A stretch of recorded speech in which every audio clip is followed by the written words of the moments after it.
Hi, it's Leaf. Again. First of all, I wanted to thank you guys for so many views, likes and comments. Like, honestly, for a tiny channel like mine, this is awesome. Well, it's awesome in general. I'm just happy so many of you are excited about the same thing I am excited about. It's a very nice feeling of belonging. So once again, thanks. I really appreciate it. Okay, so as promised, the devs shared the backstories of all the secondary romanceable characters. So let's take a look at them today in alphabetical order, because why not? Okay, Atticus. Atticus is causing quite a stir, and I'm not surprised because this man looks good. Atticus's wife died in childbirth many years ago, leaving him to take care of his children, Jasper and Garnet, as well as her crazy father, Idaho. So Atticus is Idaho's son-in-law. Okay. Although life on the frontier has been hard for him, he did his best for his family and never once complained. Now that his children are all grown up, he's trying to adjust to a new phase of his life. So he is mature, experienced, responsible, handsome, and with a tragic event in his past. Well, next up, we've got Barika, or Barika. I have no idea where the accent is supposed to go in this one. Anyway, she is an engineer from Lucian, and she works for Musa, the richest man in the Free Cities. She's always cool under pressure and resourceful, but after a regrettable accident, she started doubting herself. They don't say what exactly happened, but I'm not sure if an engineer with a confidence crisis is something a new settlement so close to a border needs, especially if that accident maybe involved a faulty design. I'm sure everything's gonna be perfectly fine. I mean, regaining that confidence is most likely going to be her story arc. So, okay, the next one is Garnet. Garnet loves plants and animals, and her dream is to go to Highwind to study. But because her family doesn't have a lot of money and her pa is working so hard, she chose to help around the house and watch over her amnesiac grandpa. And that would be Idaho. Okay, so she's Atticus's daughter, and she is ready to sacrifice her dreams to help her family. I don't know about you, but I'm sending her to Highwind immediately. You go, girl, you get that education, I'll help your family, or something. Okay, next. Hua. Hua was put in the Northern Rangers as a medic by her father as a way to quickly gain political status. So I suppose he is the one who wants to gain political status, but how do you gain political status from that? Okay, anyway. While she is very talented at almost everything she does, Mary Sue much? She hated being in the military. One day she found out that you, her former classmate, became a governor. Right, so we know each other from school. Does that mean she's gonna stay in our settlement as a full-time doctor, maybe? I mean, not that I mind. So, I suppose we can expect a similar character type as Nia. However, the devs said that our relationship is completely different from the relationship between Nia and the builder, so we'll see. The next one is Ines. Ines used to be a bright-eyed reporter working for the Atara Times. After spending the last 2 years covering the Orzu situation on location, where she saw suffering and destruction, her eyes lost their shine. Well, small wonder, especially after we've seen what it looks like in the trailer. There's only so much time you can spend in the war zone, so she's probably tough, but she's bound to be traumatized after all that to some extent, so I have a feeling I will like her quite a bit. And the next person is Kang. No, honestly, the first time I laid my eyes on this version of him, I thought he looked very much like Ash from the Pokemon anime series, or Satoshi if you prefer the original name. And I didn't even watch Pokemon because I was too old, and yet that was still my first thought. But honestly, he is damn cute. Everybody is freaking cute in this game. Okay, so Kang from Highwind is a young and ambitious builder. His dream is to win a build-off against the builder of the decade in Sandrock. Who could that be? Not me, definitely. But after suffering a humiliating build-off defeat against a builder in Portia and being told to buzz off and never waste my time again, Kang is looking to find a place to train. Well, it must have been Higgins, because my character would never say something like that. So, he wants to train, huh? Okay. An ambitious builder can be good for a settlement, or very, very bad, potentially. Yep, sure, he can train in settlement too. And if one of our conspiracy theories is true, he might be in for a huge treat. But let's leave it for a different video. Okay, next on our list is Luca. Luca is from Highwind, and she is cheerful, witty, and wherever she goes, she lights up the room and leaves behind the smell of sweet flowers. What else? She's just pretty and smells nice? Okay, but one day, her pa told her that she is being arranged to marry the heir of a popular restaurant in Walnut Grove for the good of both families. So she ran away.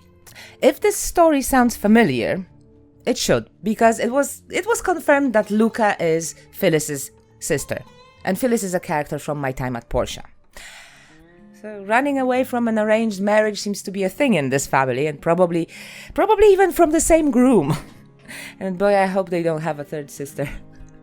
We don't know what she is good at yet, or what she likes, but I'm sure we're gonna find out sooner or later. Okay, the next on the list is Madeline. Madeline has worked hard all of her life in the trade business. She's always wanted to find love, but never had the time for it, and she's resigned to that fact. Now she's helping director Gaudi by expanding her trade networks to the border for the North Development Project. So she's a businesswoman, a career-oriented woman. She's bound to be intelligent, decisive, maybe a bit ruthless, but maybe with a softer side for us to discover. Okay, I'm just trying to come up with something nice to say about her because she is the character that I am the least interested in, and I don't think she's very popular in general. Poor Madeline. I do like her makeup though. The next one is Rudy. Rudy used to be a successful entrepreneur in Atara. He had the world in the palm of his hand. But after a series of unfortunate events, he has lost everything. Now he doesn't know what to do with himself. Maybe he should just stop trying. Oh. So Rudy's gonna be miserable and depressed. But there's a theory, and a fairly popular one. Namely, that Rudy is Fang's older brother. I mean, he does look like he could be Talon's son. And Talon did mention that some ill fate, some misfortune actually happened to his son. But honestly, I don't know. That was 3 years before Evershine. I mean, technically, it's possible. Technically, anything is possible. Yes, his bio says that he used to have his business in Atara, not in Seaside, but nowhere does it say that he is actually from Atara. But on the other hand, the word used is entrepreneur, which I think means that he actually started his business from scratch. And why would he do that if he's Talon's son? Talon has money. Well, unless Rudy wanted to be independent. I mean, it's just a theory, and not one I'm particularly sold on. And honestly, I think that the only reason why this theory even exists is because of Rudy's looks. And that's it. They did make Rudy younger for some reason, though. I think in Project Me he used to be middle-aged and divorced. And now he's much younger. Anyway, make of that what you will, I'm just sharing a theory. And now we're moving on to the next person. Shin. And I'm not pronouncing it Shin. This name doesn't work as well in English as Fang's did.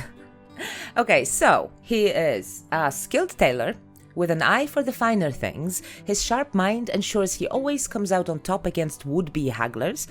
People say he's been living alone in the mountains for decades, waiting. For what? Or is it for whom? Decades? The guy looks literally 20 odd. And that's after we've taken the style into account. Decades? What's he been doing? Cultivating immortality on that mountain or something? He does seem to have the red string of fate tied around his wrist, so yeah, I'd say that he definitely is waiting for someone. Probably his soulmate. Back when I was still playing Project Me, the alpha, I got Shin as a reward for, I think, logging in 7 days in a row or something. And I remember being very disappointed because the guy is tiny. At least was tiny, like probably even smaller than the player character. And I was disappointed. I'm sorry, I'm shallow. He is very pretty though. Right, moving on. Stev. Oh yes, we know Stev from Sandrock. He was the soldier tasked with keeping an eye on the player character. Stev was a Duvos soldier arrested during a daring operation in the Alliance. After a prisoner swap deal was reached with Duvos, Stev was to be shipped back to the Duvos border with another group of Duvos soldiers that Duvos used way too many times. But somehow he ended up all alone in the northern Eufaula. So he might have actually legged it. Or something else happened, but if he actually ran away, this could be a problem. I mean, a prisoner swap is a political deal. Duvos could easily decide that since they're missing one promised soldier, that's a good excuse for more aggression. And they wouldn't be wrong, so I hope that's not the case. Anyway, I love Stev, and I didn't even particularly care about him in Sandrock, but there is something in his design that just draws me in.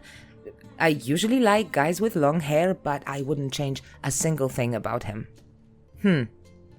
Okay, and last but not least, the mysterious Waylen. Waylen doesn't talk about his past. He changes the subject whenever someone asks. We used to know someone with a very similar habit. Everyone appreciates his sense of humor and top-notch combat skills, but sometimes you'll catch him staring off into the distance with a puzzling expression. Well, that other person that we used to know, okay, obviously I mean Adit from Portia. So Adit did not fight. He specifically avoided fighting, but he was very fond of swords for some reason. So I guess it's possible that Adit and Waylen actually have a very similar background, which is something I absolutely don't mind. Also, Waylen is handsome, good at fighting, apparently well-liked, and mysterious. This really is my time at Hotville. And yes, voting will be a pain. Okay, so that's all the characters. I wish they revealed some more details about the core characters. Oh well. I know who we are not getting any info on anytime soon. Victor. I heard that technically they're planning on keeping him a secret until we can see him in-game, but I don't think that's a feasible plan. The game's director, Future, almost caved in after the massive success of the Kickstarter campaign, but the crew convinced her to stick to the original plan. But are they really planning on keeping him a secret for so long? I mean, they managed to keep Logan's face a secret for a very long time, but that was just his face. Do they actually want us to come up with silly theories about Victor? Because we certainly have at least one. And I'm sure we can come up with many more, and perhaps one of them is going to be accurate, and the whole surprise will be ruined. You know what? Let them do whatever they want. I can wait, I think. Okay, anyway, so which one of those characters is your favorite? Do you even have a favorite? For me, it's going to be a problem. I really like Ines and Hua, but probably Ines a bit more. But when it comes to the guys, I like most of them, if not all of them. Especially Atticus, Stev, and Waylen. So, yeah. At some point I'm gonna have to choose. And I almost forgot. The devs also confirmed that Adit will indeed make an appearance. But not in this game. Maybe next time. Anyway, that's gonna be it for today. Thank you so much for watching, and I see you in my next video. Take care.